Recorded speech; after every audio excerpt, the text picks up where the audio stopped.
In today's video, we are going to show you how to trade on a Deriv demo account.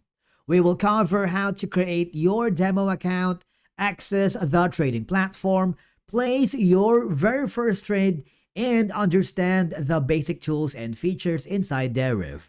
So let's begin. Now, the first thing that you need to do is you want to make sure you have created your account here in Deriv.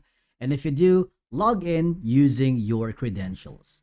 Inside the dashboard, go to the My Trading Accounts and you want to make sure that you are on the demo section.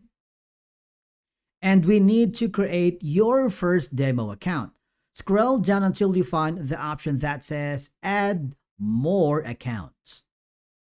And then we need to select a trading account. Let's say we are choosing MT5 Crypto. Don't worry because this is a demo account and all we have to do for us to create it successfully, click the Activate Demo Account. Now enter your email address and create a secure password. And then after that, what will happen is you'll be forwarded to a new page. Once completed, Deriv will automatically create your demo account with virtual funds that you can use for practice trading. Click the Start Trading.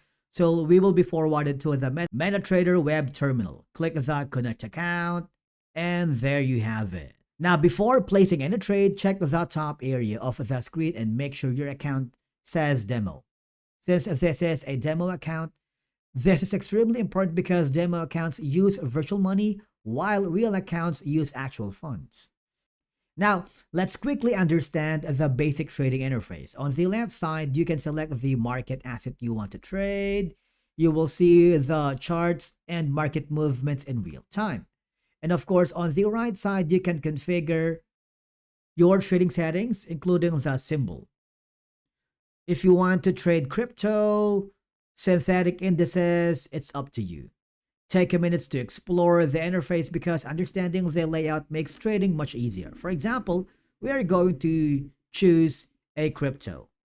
Let's say BTC to USD, which is popular for beginners. And then all I have to do now, after that, is essentially place that trade. And basically, that's it for today's video on how to trade on a Deriv demo account. Thank you so much for watching. We will see you in the next video.